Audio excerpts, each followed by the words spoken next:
ओम सुभमस्तु श्रीभ्यो नमः श्री महागणाधिपतये नमो नमः महासरस्वती नमः अस्मत्परमगुरुभ्यो चरणारविन्दाभ्यो नमो नमः। ओम शुक्लांबरधरं विष्णुं शशिवर्णं चतुर्भुजं प्रसन्नवदनं ध्यायेत् सर्वविघ्नोपशान्तये वागीसाद्या सुमनसः सर्वार्थानामुपक्रमे यन्नत्वा कृतकृत्यास्योस्तं नमामि गजाननं मालां कुण्डीं च ढमरुं शूलं शङ्खं सुदर्शनं दधानं भक्तवरदं दत्तात्रेयं नमाम्यहं पाशायवस्त्रं करदण्डधारिणं कमण्डलं पद्मकरेण शङ्खं चक्रं गदाभूषितभूषणाढ्यं श्रीपादराज्यं शरणं प्रपद्ये अप्रस्याम पिङ्गजटाबद्धकलापप्रांसुरदण्डी कृष्णप्रभत्वत्परिधानः सर्वान् लोकान् पावयान् कविमुख्यपाराशर्यः सर्वस्वरूपं विवृणोत् व्यासं वसिष्ठनप्तारं शक्तेः पौत्रमकल्मषं पराशरात्मजं वन्दे सुखतातं तपोनिधिम् अचतुर्वदनो ब्रह्मद्विपापुरफलो हरिः अपारलोचनः शम्भोर्भगवान् बादरायणः इन्दीवरदस्याममिन्दिरानन्दकन्दनं वन्दारुजनमन्दारं वन्देऽहं मृदुनन्दनं छायायां पारिजातस्य हेमसिंहासनोपरि आसीनमम्बुदस्याममायद्राक्षफलं कृतं चन्द्राननं चतुर्बाहुं श्रीवत्साङ्कितवक्षसं रुक्मिणी सत्यभामाभ्यां सहितं कृष्णमाश्रये नारायणं नमस्कृत्य नरं चैव नरोत्तमं देवीं सरस्वतीं चैव ततो जयमुदीरयेत्। कर्कटे पूर्वफल्गुण्यां तुलसीकाननोद्भवां पाण्ड्ये विश्वम्भरां गोदां वन्दे श्रीरङ्गनायकीं देवस्य महिषीं दिव्याम् आदौ गोदामुपास्महे यन्मणि मालिकां प्रीत्या श्रीकरोति स्वयं विभुः शुचिमासि पाण्ड्यभुवि पूर्वफल्गुणीनभेत् उदीतां उदरगुणनाङ्गराधा प्रियवल्लभां वसुमतीमुपास्महे सभायै नमः। ముందుగా భాగవతోత్తములందరికీ నమస్కారం చేసుకుంటూ నేటి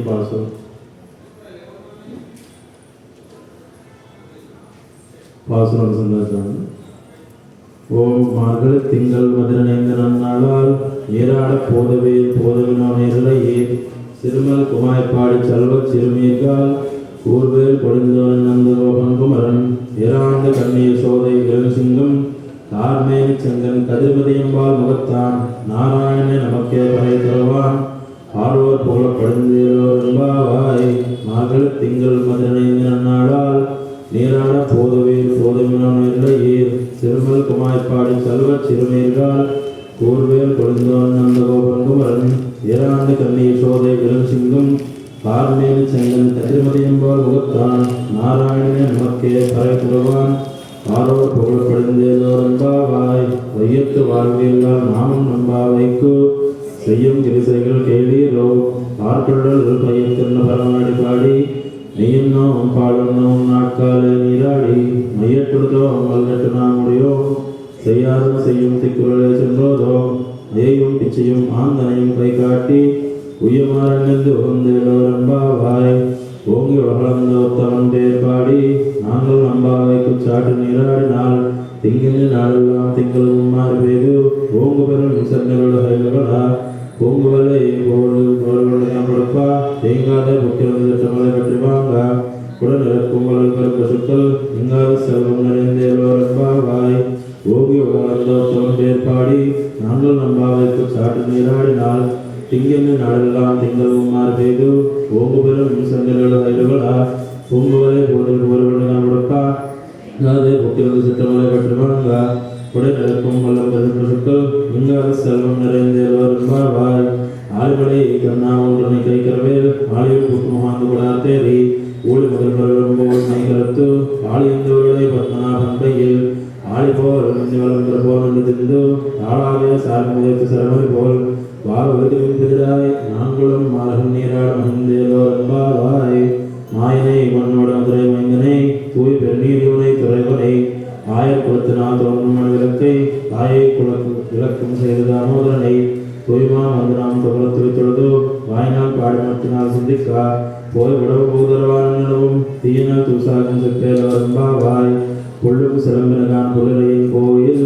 வெள்ளை விழுசங்கன் பேரர்களும் கேட்டிலையோ பிள்ளாய் எழுந்திராய் மே முளைநஞ்சண்டு கள்ளச்சகட கலக்கலைய கால்லோச்சி வெள்ளத்தரவில் துயர்ந்த முத்தினை உள்ளத்து கொண்ட முனிவர்களும் யோகிகளும் எல்லை என்று அறியன்ற பேரளவும் உள்ளம் புகுந்து குடிந்தேலோரம்பாவாய் தீசு கீழங்கும் ஆணை சாற்றன் கலந்து பேசின பேச்சரவும் கேட்டலையோ பெய்ப்பெண்ணே காற்றும் பிறக்கும் கலகாக்கை பேர்த்து வாசல் அங்குளிச்சியார் மத்தினால் ஓசைப்படுத்த தைரவம் கேட்டிலையோ நாயிகா பெண் பிள்ளாய் நாராயணன் மூர்த்தி தேசமனை பாடுவனை கேட்டு கிடத்தியோ தேசமுறையாய் திருவேலோரம்பாவாய் கீழ் வானங்கள் என்று எருமை சிறுவீடு மேய்வான் பந்தனஹான்மிக்குள்ள வெள்ளாலும் போவான் போக்கின்றாரை போகாமல் காத்து போவான் வந்து நின்றோம் போது கொள்முடையா பாவாய் இருந்திராய் பாடிப்பார் கொண்டோம் மாவாய் பிறந்தானை மதுரை மாட்டியா தேவாதி தேவனை சென்று நாம் சேவித்தால் ஆவா வென்றாய்ந்து அருளிலோரம்பாவாய் கோமன் மூலத்துக்கு விளக்கிறையே தூபம் கமலத்தேரும் கமலரும் மாமன் மகளே மணிக்கரவும் தாழ் தெருவாய் மாமீர் அவளை எழுப்பீரோ உன் மகள் தான் உமையை அந்திச்சு விட ஆனந்தலோ எவர் பெருந்திரன் மந்திரப்பட்டாலோ மாமையின் மாதவன் வைக்கின்றேன் என்று நாமும் பலவும் நவீன்றேலோரம்பாவாய் நோற்றச்சு வர்க்கம் புரிந்துவமனாய் மாற்றமும் தாரார வாசத்திரவாதார் நாற்றமுடையாய் ஒரு நாராயணன் நம்மால் போற்றப்படுகிறவும் புண்ணிய நாள் ஒன்று நாள் குற்றத்தின் வாய் இழந்த கும்பகர்ணனும் போற்ற முழுக்கே பெருந்தியால் தான் தந்தானோ ஆற்ற ஒன்றுடையாய் அலுங்கலமே ஏற்றமாய் வந்து திருவேலோரம்பாவாய் கட்டத்தரவை கணங்கள் பலகரந்து செற்றாரத்தில் சென்று சிறை செய்யும் குற்றமின்றில்லாத கோவலர் தம்பற்குடியே குற்றரவல் குழுக்குமையிலே போதராய் சுற்றத்து தோல்மாரெல்லாம் வந்து என் மற்றும் புகுந்து மென்னல் பண்ணல் பேர்பாடா சிற்றாவே பேசாவே செல்வ பெண்டாட்டி நீற்றே குழம்பும் பொருளேலோரம்பாவாய் மனத்திலாம் கட்டுரைமை கண்டுக்கிறங்கி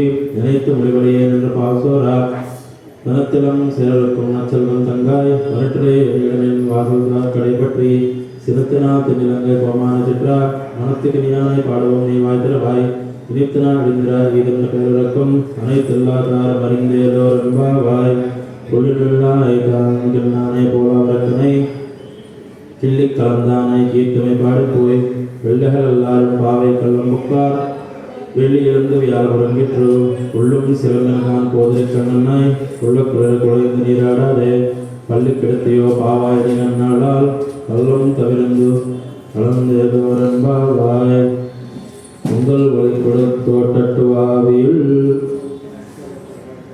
செங்குரு நிர்வாய் நெகிந்து ஆம்பல் வாய் கும்பினஹான் செங்கல் பொடிகுறை வெண்பல் தவத்தவர் தங்கள் திருக்கோயில் செங்குடுவான் போதந்தார் எங்களை முன்னெடுப்புவான் வாய் பேசும் நங்காய் எழுந்திராய் நாராயணாய் நாவுடையாய் செங்கோடு சக்கரமகந்தும் தடக்கையன் பங்கைய கண்ணானை பாடையிலோரம்பாவாய் ஆண்டாள் திருவள்களே శరణం. మొన్న పాసురంలో మనం ఒక గొప్ప వంశానికి చెందినటువంటి ఒక గోపికను నిద్రలేపినట్టుగా భావించాము. ముందుగానే చెప్పినట్టుగా ఒక్కొక్కళ్ళు ఒక్కొక్క జ్ఞానిని నిద్రలేపినట్టుగా భావించాము. నిన్న పాసురంలో ఒక అంటే విశేష కైంకర్యం కోసం మొన్నటి పాసురంలో తన యొక్క పనులను కూడా పక్కన పెట్టినటువంటి నచ్చలవంతంగా అంటే చెల్లెల గురించి చెప్పుకున్నాం. నిన్న పాసురంలో దంభము అన్నది నాకు నచ్చదని స్వామివారు చెప్పారని చెప్పి అటువంటి దంభాన్ని ప్రదర్శించేవారు నాకు నచ్చదన్నది అది చెప్పుకున్నాం. నేటి పాసురంలో ఏంటంటే అద్భుతమైనటువంటి నాలుక కలిగిన వాడు, అంటే కేవలం స్వామివారి యొక్క కీర్తనకి మాత్రమే ఉపయోగించి, అంటే స్వామివారి యొక్క విశేష గుణగణాలను స్వామివారి కోసమే కైంకర్యం చేసినటువంటి గొప్ప నాలుగు గలవారు. అంటే ఇప్పుడు మనం స్వామివారిని కీర్తించాలన్నా స్వామివారి గురించి మాట్లాడాలన్నా మనకి ప్రధానంగా నాలుగు కావాలి కదా. నాలుగు లేకుండా మనం మాట్లాడలేం కదా. హరి అని మాట్లాడాలంటే నారాయణ అనాలన్నా శ్రీహరి అనాలన్నా ఏమన్నా పరమాత్మ గురించి చెప్పాలంటే మనకి నాలుగు ముఖ్యం. ఈ జ్ఞానేంద్రియాల్లో పంచేంద్రియాల్లో నాలుగు చాలా విలువైనది కాబట్టి దాన్ని జాగ్రత్తగా వాడాలి. అంటే స్వామివారి కోసమే వాడాలి అని చెప్పేటువంటి అద్భుతమైనటువంటి పాసులు అన్నమాట. ఇందులో మేము కొన్నాళ్ళ క్రితం మామూలుగా గంగోత్రి యమునోత్రి కేదార్నాథ్ బద్రీనాథ్ వెళ్ళే ఉంటారు కొంతమంది. మేము వెళ్ళాం కొన్నాళ్ళ క్రితం, నేను ఉన్నాను వెళ్ళిన వాళ్ళు. వెళ్తే అక్కడ స్వామివారి అనుగ్రహం వల్ల మాకు అంటే కేదార్నాథ్ పైకి ఎక్కడానికి గోడ అని ఉంటుంది, అంటే గుర్రాలు ఉంటాయి. అంటే మాతో వచ్చిన వాళ్ళందరూ అది ఎక్కేశారు. నేను మా స్నేహితులు ఒక ఆయన ఉన్నారు. మేము ఏంటంటే కొద్దిగా పట్టుదలగా ఎక్కుతాము, ఇంత దూరం వచ్చాం కదా, అందరూ ఎక్కుతున్నారు కదా, మా ఒక్కరిదే కాదు కదా అన్న ఉద్దేశంతో కష్టమో నష్టమో ప్రయత్నిద్దాం అని చెప్పి ప్రారంభించాం. ముందు 3 కిలోమీటర్లు బాగానే వెళ్ళిపోయాం. ఆ తర్వాత నుంచి చాలా ప్రయాస బాధలు పడుతూ ఆయాసపడుతూ కొంచెం ఎక్కుతూ పొద్దున్న 4 మొదలుపెట్టిన వాళ్ళం సాయంత్రం 6 వరకు వెళ్ళేసారు.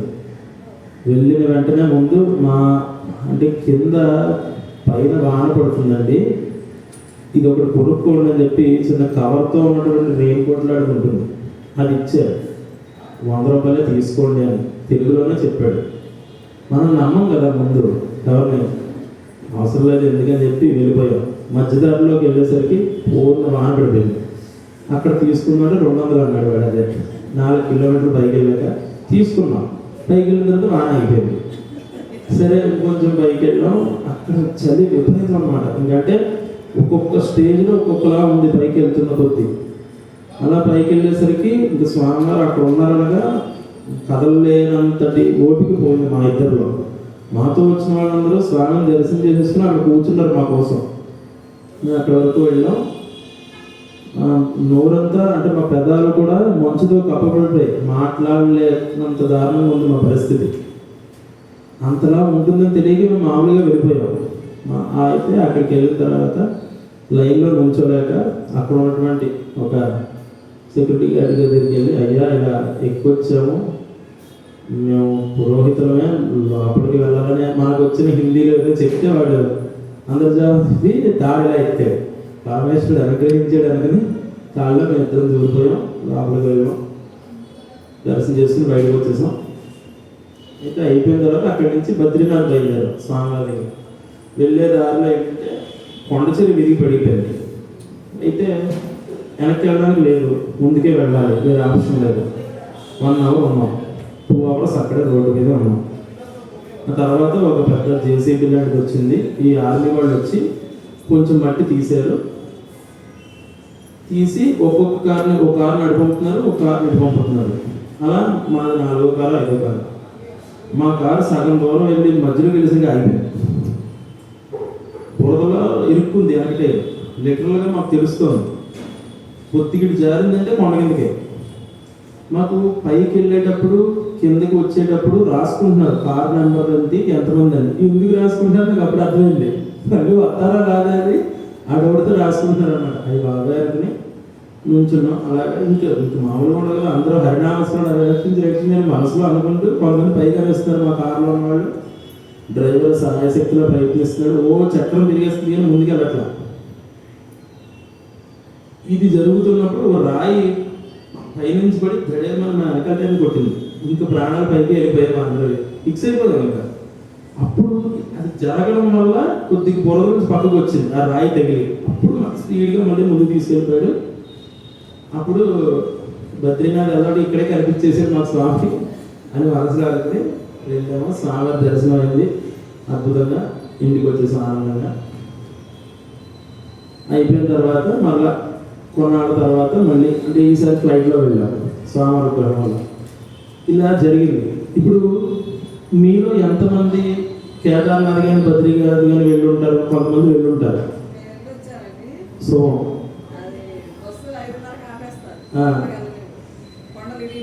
అవునవును, కొండ చెట్టు విరిగిపోతుంది. అవును.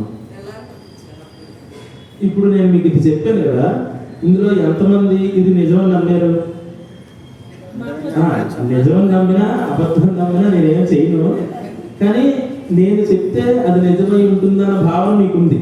అంటే దీన్నే ఆప్తవాక్యం అంటారు, దీన్నే వేదవాక్యం అంటారు. అంటే మీరు నాతో రాలా, మీరు నాతో అక్కడికి రాలా, బద్రీనాథ్ రాలా, కేదార్నాథ్ రాలా. మేము అక్కడికి వెళ్ళినప్పుడు ఒక చిన్న ఏనుగులను చూసాం. మీరు ఇప్పుడు అక్కడికి వెళ్ళారనుకోండి, కేదార్నాథ్ స్వామి ఉంటారు, బద్రీనాథ్ ఉంటారు, ఆ ఏనుగు పిల్లలు ఉండదు, పెద్దదైపోయి ఉండొచ్చు. 2012 ఎప్పుడో చూసాం కదా. అంటే మనం స్వామిని చేరాలంటే 3 మార్గాలు ఉంటాయి. అందులో ప్రమాణము, ప్రమేయము, ప్రమాత. ఈ 3 మార్గాల్లో మరలా ప్రమాణంలో 3 ఉంటాయి. అందులో ప్రత్యక్షం అంటే కొంతమంది ఉంటారు, మేము చారువాకులము అని చెప్తారు. అంటే ప్రత్యక్షంగానే చూస్తేనే నమ్ముతారు. అంటే ఇప్పుడు స్వామివారు శేషశయ్య మీద పడుకుంటారు, సహస్ర పనులతోటి ఆ యొక్క పాము అనేది ఉంటుంది అని చెప్పారు అనుకోండి, మేము నమ్మవండి అని చెప్తారు. వాళ్ళు ప్రత్యక్షంగా చూసారు అనుకోండి, ఎప్పుడైనా పాము అని నమ్ముతారు అన్నమాట. అంటే అటువంటి వాళ్ళని చారువాకులు అంటారు. అలాగే రెండో రకం కొంతమంది ఉంటారు, అంటే వాళ్ళు ప్రత్యక్షంగా చూడకపోయినా అనుమానం. అంటే అనుమానం అంటే మన తెలుగు అనుమానం కాదు, నాకు వాడి మీద అనుమానం, వీడి మీద అనుమానం, ఈ అనుమానం కాదు. అనుమానము అంటే అది తర్కము అని అర్థం, అంటే లాజిక్ మన భాషలో మాట్లాడాలంటే. అంటే రామచంద్రుల వారు భారద్వాజ ఋషికి దగ్గరికి వెళ్ళారు. భారద్వాజ మహర్షి ఆ వాళ్ళకి రూట్ చెప్పారు అని చెప్పి మనం ముందు పాసరాలో చెప్పుకున్నాం. ఏ విధంగా కనిపెట్టాడు రామచంద్రుడు అంటే ఈ తర్కాన్ని వాడే. అంటే రామచంద్రుడు, లక్ష్మణస్వామి, సీతాదేవి ఒక చోట ఉన్నప్పుడు అక్కడెక్కడో తెల్లవారుజామున పొగ వస్తుంది. అది పొగ, ఏ పొగ? నిప్పుతో కూడినటువంటి పొగ అని ఆయన గ్రహించారు. అక్కడ ఏం వాడారు? తర్కం వాడారు. దాన్ని అనుమానము అంటారు. అంటే అవకాశం ఉంది, అక్కడ ఎవరో ఉన్నారు, మనం వెళ్తే మనకి ఆశ్రయం దొరికే అవకాశం ఉంది అన్న ఉద్దేశంతో అక్కడికి వెళ్ళారు. అక్కడ భారద్వాజ మహర్షి ఉన్నారు. దీన్ని తర్కం అంటారు. ఇది రెండో రకం. అంటే స్వామివారి గురించి తెలుసుకోవడానికి ప్రయత్నించేవాళ్ళు. ఇప్పుడు నేను మీకు చెప్పాను కదా, కొంతమంది అక్కడికి వెళ్ళి చూస్తారు, నిజంగా కేదార్నాథ్ ఉందా లేదా, లేదా గూగుల్లో కొట్టడమో బద్రీనాథ్ ఉందా లేదా, ఇలా జరుగుతుందా, ఇవన్నీ వాళ్ళు విశేషించి విచారించి విశ్లేషించి తెలుసుకుంటారు. మూడో రకం ఆప్తవాక్యం, దీన్నే వేదవాక్యము అంటారు. అంటే మనకి కావలసిన వాళ్ళు ఆప్తులు ఎవరైనా చెప్పినప్పుడు, అది వేదాల గురించి కానీ శాస్త్రాల గురించి కానీ చెప్పినప్పుడు, అంటే ఋషులు కానీ మునులు కానీ, మనము స్వామివారిని చూడలేదు నేరుగా. అంటే రామాయణం జరిగిన కాలంలో మనం వెళ్ళి రామచంద్రమూర్తిని చూడలేం కదా. వాల్మీకి మహర్షి ఇలా చెప్పాడు, 6 అడుగుల ఆజానుబాహుడు రామో ధర్మవాన్ విగ్రహ. అంటే పాదప్రకృతి శిర పర్యంతం, ఆయన ఆపాదమస్తక పర్యంతం అద్భుతంగా ఉంటుందని వాల్మీకి మహర్షి చెప్పాడని మనం చెప్పుకున్నాం. రామచంద్ర వారు అంత అందంగా ఉంటారని మనం ఊహించాం, మనం వెళ్ళి చూడలేం కదా. దీన్నే ఋషి ప్రోక్తము ఆప్తవాక్యము అంటారు. అంటే మనకి కావలసిన వాళ్ళు ఎవరైనా ఒక వాక్యం చెప్పినప్పుడు దాన్ని మనం నమ్ముతాం. ఎందుకంటే ఇప్పుడు నేను మీకు చిన్న ఎగ్జాంపుల్ చెప్పాను, మేము వెళ్ళినది కేదార్నాథ్. ఇలాంటివి నేను ఇంకో 100 చెప్పాను అనుకోండి, 100 చోటికి మీరు వెళ్ళలేరు కదా. కానీ 100 నమ్మాలి అంటే అక్కడ జరిగింది చూసిన వాళ్ళు చెప్పింది మనం నమ్మితే అది నమ్మకం అవుతుంది.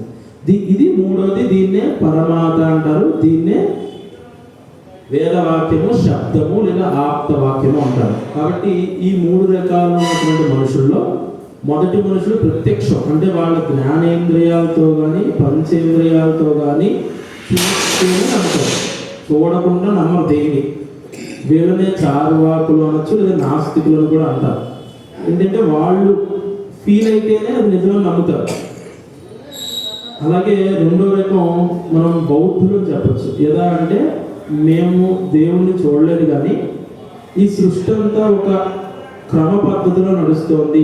అంటే ఋతువులు కరెక్ట్గా వస్తున్నాయి, ఈ సముద్రాలు కరెక్ట్గా ఉన్నాయి, లేదా ఒక శరీరంలో ఉన్నటువంటి ఒక బిడ్డను పుట్టించే ఆ పద్ధతి అది ఎవరు క్రియేట్ చేశారు? దేవుడై ఉంటాడు. ఆ దేవుడని మేము చెప్పగానే ఒక శక్తి ఉంది. ఆ శక్తి వల్లే భూమి, చంద్రుడు, నక్షత్రాలు, లేదా పాలపుంతలు, సరస్సులు, సముద్రాలు ఇవన్నీ ఒక క్రమ పద్ధతిలో వాటి పనులు చేస్తున్నాయి. ఇలా చేయించడానికి కావలసినటువంటి ఒక శక్తి ఉంది. ఆ శక్తి ఏంటన్నది మాకు తెలియదు, కానీ మేము దాన్ని నమ్ముతున్నాం అనేది తర్కం. అంటే వీళ్ళు తర్కాన్ని నమ్మారు, రెండో పద్ధతి వాళ్ళు. మూడవది వేద ప్రోక్తం. అంటే మనం వేదంలో చెప్పినటువంటి వేద వాక్యాన్ని, అంటే వేదంలో మనకి చతుర్దశ విద్య అని చెప్తారు. అంటే అది 14 రకాలుగా ఉంటుంది. అందులో 4 వేదములు, అంటే ఋగ్వేదము, యజుర్వేదము, సామవేదము, అయధరవణ వేదము. ఇవి కాకుండా వేదాంగములు 6, మొత్తం 10. ఇది కాకుండా ఉపాంగములు 4. ఈ ఉపాంగాల్లోనే మీమాంస శాస్త్రము, న్యాయశాస్త్రము, పురాణ శాస్త్రము, ధర్మశాస్త్రము 4 ఉంటాయి. ఈ 4గిట్లోనే పురాణ శాస్త్రాన్ని ఆధారంగా చేసుకుని మనకి ఋషులు అనేక కథలు చెప్పి వాటి నుంచి వచ్చినటువంటి మంచి మీ జీవితంలో అన్వయించుకోండి అన్న ఉద్దేశంలో చెప్పారన్నమాట. ఇవన్నీ కలిపితే మనకి 14 అవుతాయి. వీటిని మనం ఏ విధంగా ఆచరించాలి అనుకుంటే, ముందు అదితి అంటే దాన్ని అభ్యసించాలి. అంటే ఏ పురాణాన్నైనా ఏ గ్రంథాన్నైనా ముందు మనం చదవాలి. పరిపూర్ణంగా చదివి దానిలో ఉన్న విషయ పరిజ్ఞానాన్ని మన బుర్రలోకి ఎక్కించుకోవడానికి ప్రయత్నించాలి. అదేవిధంగా రెండోది బోధ. అంటే ఎప్పుడైతే మనకు వచ్చిందో, ఇప్పుడు మనం చెప్పుకుంటున్న విధానమే. అంటే రెంబావాయ్ మా వ్రతం ఉంది, అందరూ రండి, అందరూ చేయండి, అందరూ తరించండి అని మనం ఎలా చెప్తున్నామో అలా అందరికీ మంచి చెప్పడానికి, బోధించడానికి ప్రయత్నించాలి మనకి తెలిసిన విద్య. అదేవిధంగా మూడోది ఆచరించాలి. ఒకటి నేర్చుకుని మనం చెప్పడమే కాదు, మనం ఆచరించి చూపిస్తేనే 10 మంది చేస్తారు. దానికి మనకి ఎగ్జాంపుల్ ఎవరు? పెరియ నంబి గారు. ఆయన ఎప్పుడైతే మార్నేర్ నంబి గారి యొక్క సంస్కారాలు చేశారో ప్రపంచానికి ఏమి చాటి చెప్పారు? రాముడు నడిచినటువంటి పద్ధతిలో నేను నడుస్తాను. అంటే రాముడిని కీర్తించి ఆయనకి దండం పెట్టి పూజ చేసి వదిలేయడం కాదు, ఆయన చేసిన మంచి పనులనే నేను చేస్తాను. ఆ విధంగా మనం ధర్మం గురించి ముందుకు వెళ్తే మన జీవితం కూడా బాగుంటుంది అన్న ఉద్దేశం ప్రత్యక్షంగా చేసి చూపించారు. ఈ విధంగా ఆచరణ అయిన తర్వాత ప్రచారం. మనం ఆచరిస్తే ఇప్పుడు మార్నేరు నంబి గారికి, పెరియ నంబి గారు అలా చేశారని మనకి ఎలా తెలిసింది? అనేక మంది ఆళ్వార్లు చెప్పుకోవడం వల్ల, ఈ గ్రంథాల్లో రాయడం వల్ల, ప్రచారం జరగడం వల్ల మనకు తెలిసింది. కాబట్టి ఇటువంటి విద్య అయినా నేర్చుకోవడానికి ఈ 4 స్టెప్స్ ముఖ్యం అన్నమాట. అదితి ముందు అభ్యసించాలి, తర్వాత బోధించాలి, తర్వాత ఆచరించాలి, తర్వాత ప్రచారం చేయాలి. ఈ విధంగా ప్రతి వ్యక్తి జీవితంలో ఈ యొక్క విద్యలు ఏది నేర్చుకోవాలన్నా పురాణానికి సంబంధించిందైనా సరే ఈ 4 ఉంటే మంచిది. మనం ఇక్కడ ఈ ప్రమాణాల గురించి చెప్పుకోవాల్సిన అవసరం ఏంటంటే, ఈ పాశురంలో ముఖ్యంగా మనకి అమ్మవారు 4 రకాలైనటువంటి, అంటే 3 రకాలైనటువంటి ప్రమాణాలు చూపించారు ఇక్కడ. ఏ విధంగా అంటే ప్రత్యక్షం ముందే చెప్పుకున్నాం. అంటే ప్రత్యక్షంగా చూస్తే కానీ నమ్మవారు కొంతమంది ఉంటారు కదా, వాళ్ళ గురించి చెప్పారు. అలాగే తర్కము అంటే లాజికల్ గా మాట్లాడే వాళ్ళ గురించి చెప్పారు. అలాగే వేద వాక్కు, పురాణ వాక్కు, లేదా శబ్ద వాక్కు, అంటే శబ్దానికి ఆ శక్తి ఉంది కాబట్టి ఆ వాక్కు గురించి కూడా చెప్పారు. ఎలాగా ఉంగల్ పుడై కడతోటట్టు బావియుల్, అంటే అమ్మా నీ పెరటిలో ఉన్నటువంటి బావిలోని ఎర్ర తామరలు, సింగునీరు వాయునిరిందు అంబల్ అంటే వికసించుచున్నవి. అంబల్ అంటే నల్ల కలవలు, వాయు కుంభినహాన్ ముడుచుకుపోయినవి, కాబట్టి నువ్వు నిద్రలే అని చెప్తున్నారు. ఇది ప్రత్యక్షం. అంటే వాళ్ళు చూడలేదు కానీ వాళ్ళు అక్కడ అలా జరిగి ఉంటుందని అనుకుంటారు. ఎందుకంటే వాళ్ళ చుట్టుపక్కల ఉన్నటువంటి పొలాల్లో ఎర్ర తామరలు వచ్చాయి, నల్ల కలవలు ముసుగుపోయాయి. ఎప్పుడు ఎర్ర తామరలు వస్తే సూర్య భగవానుడు ఉదయిస్తూ ఉన్న సమయంలోనే ఎర్ర తామరలు వికసించుకుంటాయి కదా. ఇది వాళ్ళు ఆలోచించి చెప్పారు. అంటే ఒక తర్కంతో చెప్పారు. ఏ తర్కం అంటే ఊహించడం అన్నమాట. అంటే జరుగుతున్నది ఊహించడం, వాళ్ళ కళ్ళ ముందే జరుగుతుంది. అంటే మనం ఇప్పుడు గాలి పీల్చుకుంటున్నాం, అది మనకు కనబడదు, కానీ జరుగుతుందని మనం ఎలా నమ్ముతున్నామో వాళ్ళు కూడా అలాగే నమ్మారు. ఎందుకంటే నీ పెరడులో, నీ బావిలో ఉన్న పువ్వులు వికసిస్తాయి. ఎందుకంటే మా వెనకాల తోటల్లో అన్ని వికసించాయి కాబట్టి అవి కూడా ఖచ్చితంగా వికసించి ఉంటాయి, నువ్వు నిద్రలే అని ఇది ఒక తర్కంతో చెప్పారు. ఈ పదం. అలాగే ప్రత్యక్షం, చూస్తే కానీ నమ్మడం ఉంటాయి కదా. ఆవిడ అంటుంది, నేను మీ మాటలు నమ్మను, మీరు చిన్నపిల్లలు కావాలని నల్ల కలువలన్నీ కట్టేసి దారాలతో ఎర్ర కలువలన్నీ వికసింపజేసేలా చేసి ఉంటారు మీరు అని లోపల నుంచి సమాధానం వచ్చింది. వెంటనే వీళ్ళు అంటే చిన్నపిల్లల పనులు ఎలా ఉంటాయంటే, ఒక స్కూల్లో ఒక మాస్టర్ చెప్పారంట, మామూలుగా మనం అంటే చైనాలో అందరికంటే జనాభా ఎక్కువ, ఒకసారి మనం గాలి పీల్చి వదిలేలోపు 3 పుడతారంట. అంటే ఓ చిన్నపిల్లాడు ఊపిరి పీల్చి కూడా ఆపేసి వదిలేస్తూ ఉన్నాడంట. ఏం చేస్తున్నారంటే చైనా వాళ్ళు చంపేస్తే గురుగారు చెప్పాడు. అంటే ఊపిరి వదిలేస్తూ ఉంటే వాళ్ళు చచ్చిపోతారని వీడి భావన పాపం. అంటే అటువంటి చిన్నపిల్లల భావనలో ఉన్న గోపికలు మీరందరూ కావాలనే ఉదయించేసిందన్న భావనతో నన్ను లేపాలని మీరు ఈ విధంగా చేస్తున్నారు, నేను లేవను అని చెప్పింది అమ్మవారు. అంటే నేను ఈ తర్కానికి ఒప్పుకోను అని చెప్పింది. వెంటనే వాళ్ళు ఏమన్నారు, శంగరు పొడి అంటే అప్పట్లో జేగురు రంగు రాళ్ళ పొడితో చేసినటువంటి కాషాయ వస్త్రాలు కట్టుకున్నవారు. అంటే అప్పట్లో ధర్మాధికారులు కానీ ధర్మాదాయ శాఖకి సంబంధించిన వాళ్ళు ఋషులు మునులు ప్రోక్తులు ఉండేవారు అన్నమాట. అంటే వారి చేతుల్లోనే అంటే ఇప్పుడు పెద్ద తిరుపతిలో చిన్న జీయర్ స్వామి, పెద్ద జీయర్ స్వామి అని ఇద్దరు ఉంటారు. అంటే మనం ఉన్నటువంటి నారాయణ జీయర్ చిన్న జీయర్ స్వామి కాదు, తిరుపతిలో వేరే ఆయన ఉంటారు. ఆయన్ని మన స్వామివారు అయినటువంటి శ్రీమన్నారాయణ రూపమైనటువంటి ఈయనే పురమాయిస్తారు. కాకపోతే వాళ్ళ చేతుల్లో ఈ సాంప్రదాయమైనటువంటి వైష్ణవ వైఖానస ఆగమ ప్రకారం స్వామివారికి అన్ని సేవలు జరుగుతున్నాయా లేదా అని చూసే బాధ్యత వాళ్ళదన్నమాట. అంటే అటువంటి విధంగా స్వామివారికి ఏ విధమైన లోటు రాకూడదు జరగాల్సిన సేవల్లో. అంటే ఏకాదశి సేవ పర్ఫెక్ట్గా జరుగుతుందా, లేదా ద్వాదశికి స్వామివారికి ఆ పచ్చ కర్పూరంతో ఆ నామం చేస్తున్నారా, లేదంటే అంటే ప్రతి మాఘమాసంలో వచ్చే త్రయోదశికి ప్రత్యేకంగా అమ్మవారి అంటే స్వామివారి హృదయంలో ఉన్న పద్మావతి అమ్మవారికి ప్రత్యేక ఆభరణం పెడతారు, అటువంటి పెడుతున్నారా లేదా, ప్రతిదీ జరుగుతుందా లేదా, ఆగమ శాస్త్రం ప్రకారం సాంఖ్యానస అంటే వాళ్ళ వైఖానస శాస్త్రం ప్రకారం జరుగుతుందా లేదా అని చూసుకోవడానికి ఒక పెద్దను పురమాయిస్తారు. వాళ్ళు ఇప్పుడు కాషాయ వస్త్రాలు ధరించుంటారు. అది ఏ విధంగా జేగురు రంగు, అప్పట్లో జేగురు రంగు అని చెప్పేవారు అనమాట.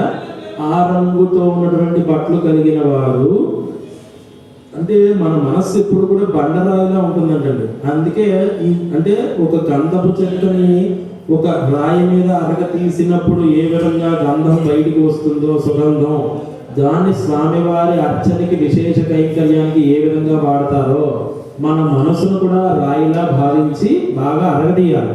ఏ విధంగా ఇంద్రియ నిగ్రహము, ఈ కామక్రోధ లోపమోహ మదవత్సర్యాలనే అరిషట్ వర్గాల్ని అణిచివేసి ఎప్పుడైతే స్వామివారి హరినామస్మరణ లేదంటే భూతదయ లేదంటే ముందే మనం చెప్పుకున్నటువంటి ప్రతి చోట హరినామస్మరణ అన్న భావన మన మనసులో తిరుగుతూ ఉన్నప్పుడు ఈ భక్తి అనే సుగంధమైనటువంటి పరిమళమైనటువంటి అద్భుతమైన గంధం బయటకు వస్తుందట. ఆ విధంగా మన మనసు రాయి లాంటిది, దాన్ని మొక్కలు చేసి నీళ్ళలో వేసినప్పుడు ఎర్రటి స్వరూపంగా అంటే జేగురు రంగు స్వరూపంగా బయటికి వస్తుంది అని ఇంకొక భావన కూడా ఉంది.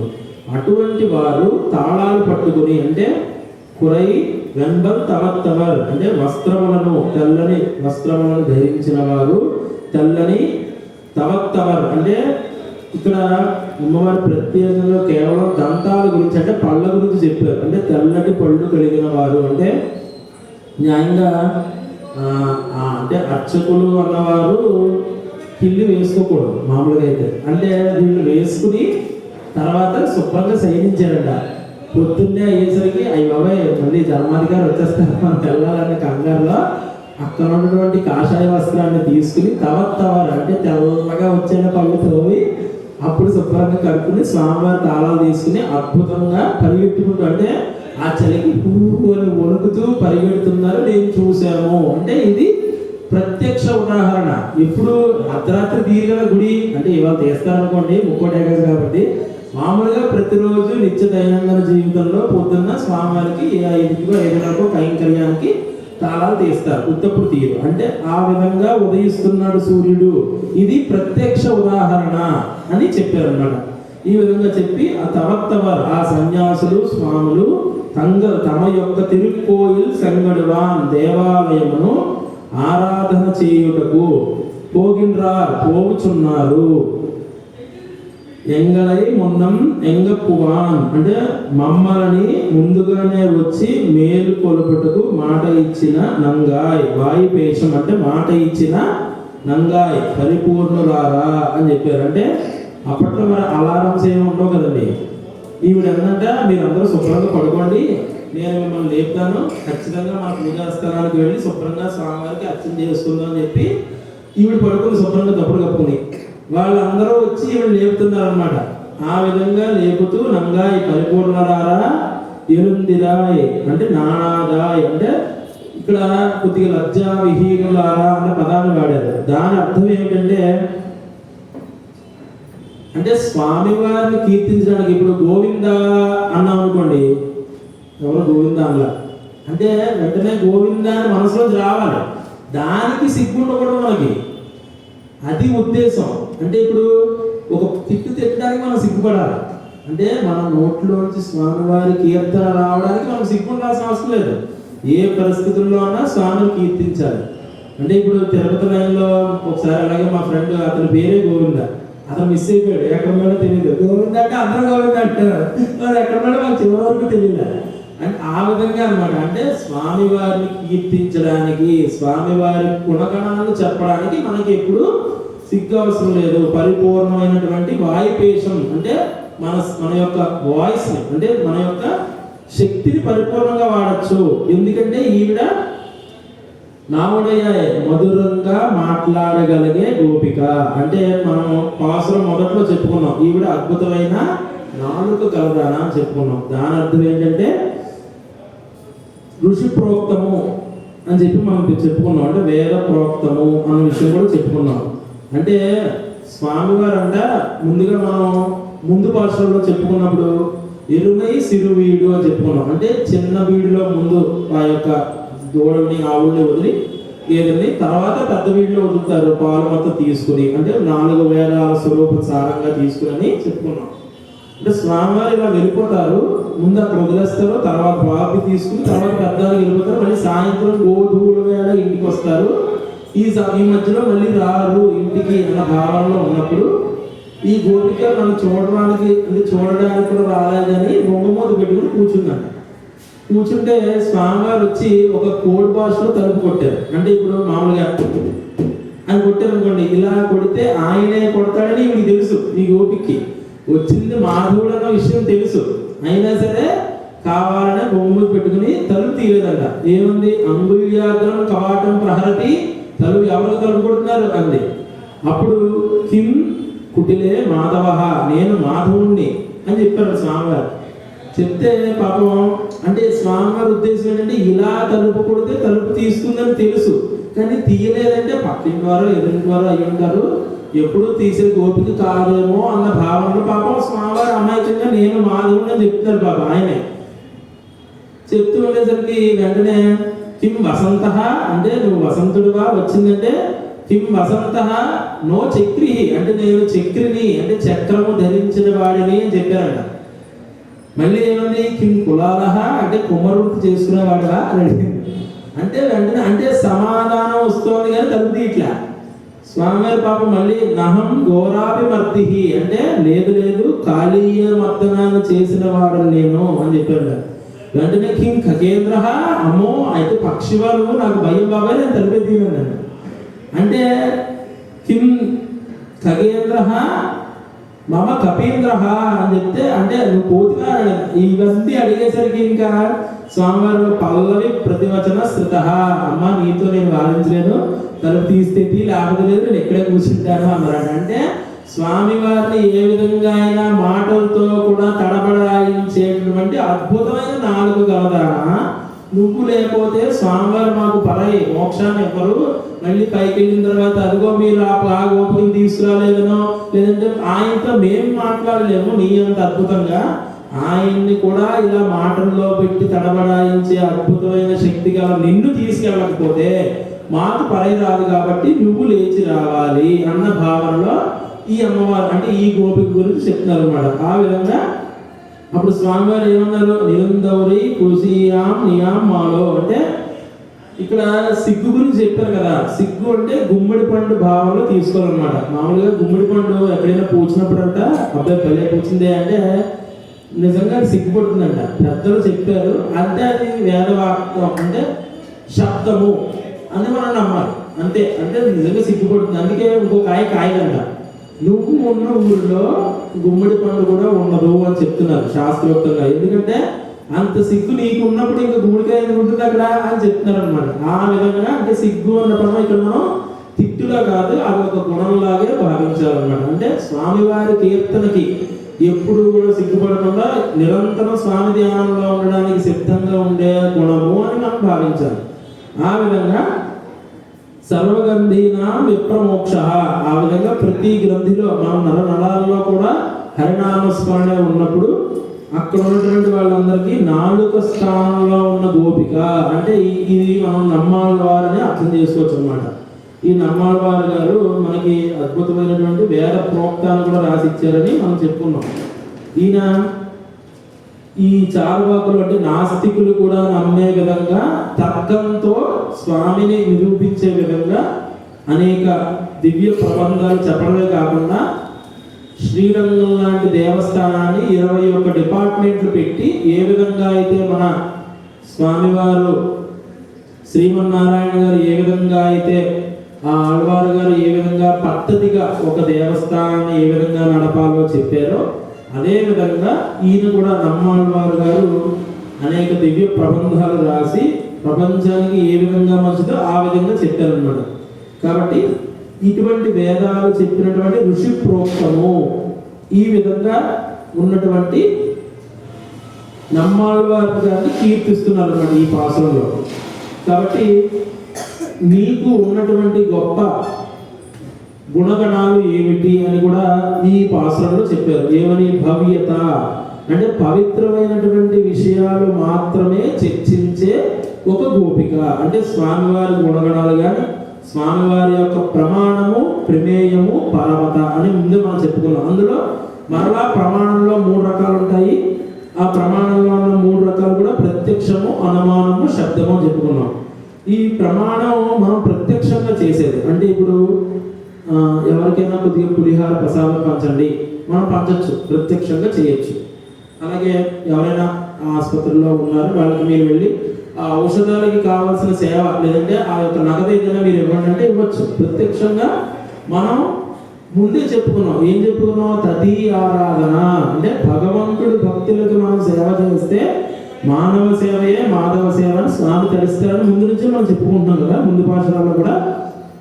ఆ విధంగా మనం ప్రత్యక్షంగా చేయొచ్చు అంటే స్వామివారి ఆరాధన. అలాగే ప్రమేయము అంటే ఇక్కడ మన స్థానాచార్య గారు శేఖర స్వామి తెచ్చిచ్చిన ప్రసాదం నేను చేయలేదే అని మనం భావించక్కర్లా. ఎందుకంటే దానికి కావలసినటువంటి ఏర్పాటు మనం చేసాం కాబట్టి ఆయన ప్రమేయంతో అది సమకూరింది కాబట్టి దాంట్లో మన ప్రమేయం ఉంది. ఆ విధంగా అంటే ఇక్కడ పెట్టినటువంటి పూలో స్వామి విగ్రహమో స్వామి దీపారాధన ఇవన్నీ కూడా మన ప్రమేయంతో నడుస్తున్నాయి. కాబట్టి ఈ ప్రమేయం కూడా స్వామివారి యొక్క ఆ పరమపదం పొందడానికి ఉపయోగపడుతుంది అన్న భావన. ఈ విధంగా ప్రత్యక్షము అవుతుంది, ప్రమేయం అవుతుంది. అలాగే మూడవది ఏంటంటే పరమంత్ర అంటే వేద వ్యాప్తం లేదంటే పురాణ శాస్త్ర అంటే మీమాంస న్యాయశాస్త్ర ధర్మశాస్త్ర వీటిలన్నిటి గురించి చెప్పేటువంటి తిరుప్పావి గురించి మనం చెప్పుకుంటున్నాం. కాబట్టి ఇక్కడ మనకి 3 అంటే ప్రత్యక్షము, ప్రమేయము, శబ్దము అంటే 3 మనకి స్వామివారు అనుగ్రహిస్తున్నారు. ముఖ్యంగా ఈ పాసురంలో అక్కడ ఉన్నటువంటి ఆ నానాదాయ్ అంటే మనం ఇందాక చెప్పుకున్నాం ఆవిడ నావుడయాయ్ అంటే మధురంగా మాట్లాడగలది అంటే స్వామివారితోటే అద్భుతంగా మాట్లాడింది అని మనం చెప్పుకున్నాం. ఆవిడ శంగోడు చక్రం ఎందుం తరం అంటే శంఖమును చక్రమును ధరించిన వాడైన పొడవైనటువంటి కయన్ బాహువులు గల పంగయ కన్నానై పుండరీకాక్షుని పాడుటకు రమ్ము.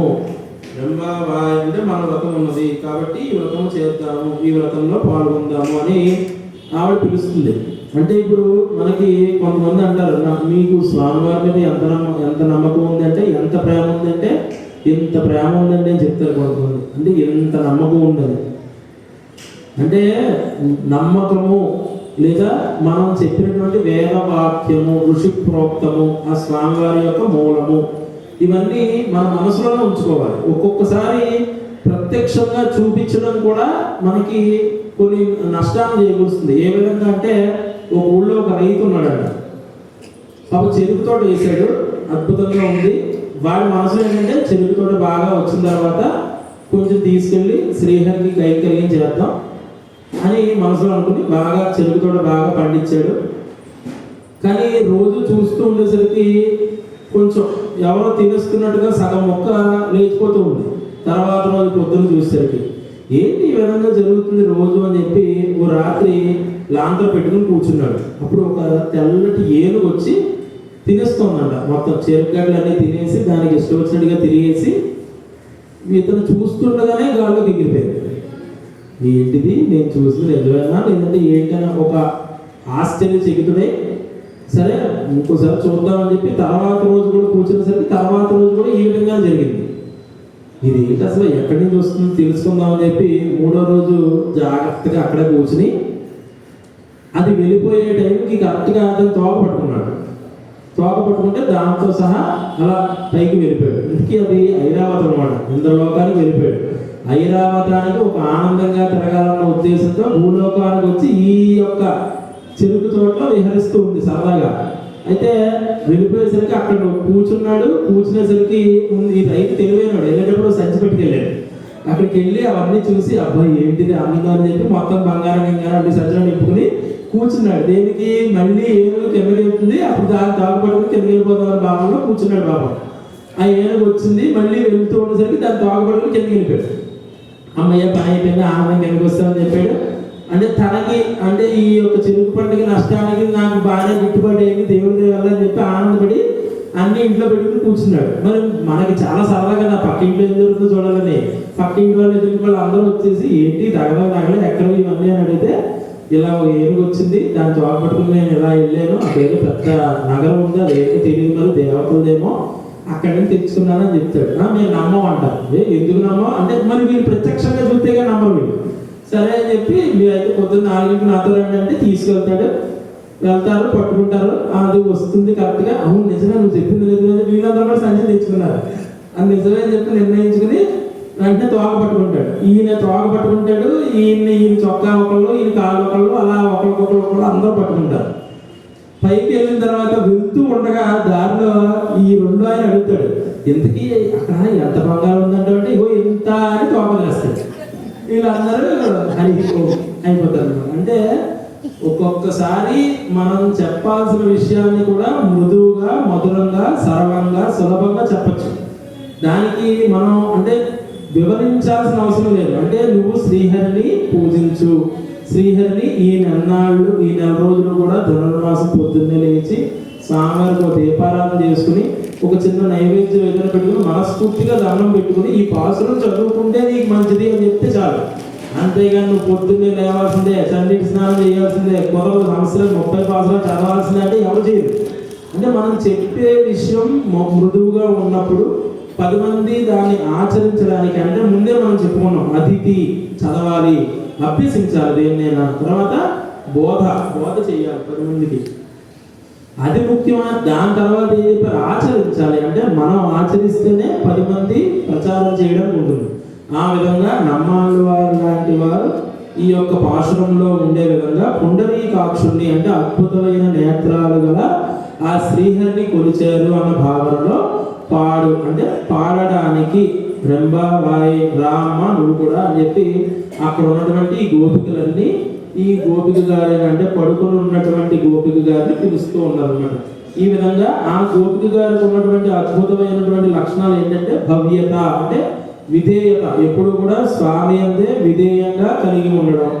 అదేవిధంగా ఒక స్త్రీకి ఉండవలసినటువంటి లక్షణాలు చెప్తున్నారు అన్నమాట ఇక్కడ. అంటే పవిత్రమైన పని చేయడానికి ఎప్పుడూ సిద్ధంగా ఉండాలి, అక్కడ సిగ్గుపడకూడదు. అదేవిధంగా అంటే సిగ్గు ఉండకూడదని, మనం అంటే అమాయకత్వం కలిగి ఉండాలని, అదేవిధంగా అచ్చం అంటే భయపడడం అన్నది ఉండకూడదని, అంటే భయము అంటే స్వామివారి నామస్మరణ చేయకపోతే విలవిల్లాడిపోయే తత్వం కలిగి ఉండాలని, ఈ విధమైనటువంటి అద్భుతమైన గుణాలు ఉన్నటువంటి ఓ గోపిక, మా అందరికీ నాలుక స్థానంలో ఉన్నటువంటి ఓ గోపిక లేచి రావమ్మ, మన వ్రతం చేద్దాము అని ఈ పాశురంలో ఆ యొక్క గోదాదేవి ఆవిడని పిలుస్తున్నారు అన్నమాట.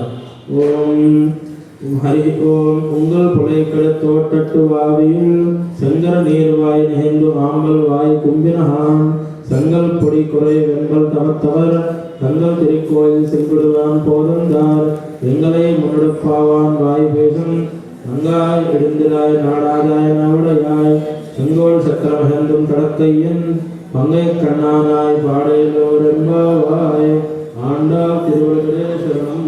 श्रियकान्ताय कल्याणनिधयेर्धिनां श्रीवेङ्कटनिवासाय श्रीनिवासाय मङ्गलम्. मङ्गलं कौसलेन्द्राय महाय महात्मने शङ्खचक्रधराधाय श्रीनिवासाय मङ्गलम्. श्रीमत्ये विष्णुदत्ताय मनोनन्दनहेतवे नन्दनन्दनसुन्दरी गोदायै नित्यमङ्गलम्. श्रीमते विष्णुजा मातृमुनीन्द्राय महात्मने श्रीनिवासिने भूयात् नित्यश्री नित्यमङ्गलम्. स्वोच्चिष्ट मालिका वंद कंद वंदर विष्णवे विष्णुदत्त तनूजाय गोदायै नित्यमङ्गलम्. मातृसा किञ्चत्राणा बद्ध कंकणपाणये विष्णुदत्त तनूजाय गोदायै नित्यमङ्गलम्. मंगलाशासनपरे मदाचार्य पुरोगमैः सर्वैश्च पूर्वे आचार्यैः सत्कृतायास्तु मङ्गलम्. हरि ओम हरि सर्वोत्तम वायु जीवोत्तम. जय श्रीमన్నారాయణ. రేపు ముక్కోటి ఏకాదశి కాబట్టి అండి, రేపు ఒక్కరోజు పాశనం ఎల్లుండి చెప్పడం జరుగుతుంది. రేపు ఎల్లుండిది ఎల్లుండి ఒకేసారి చెప్పేస్తుంది.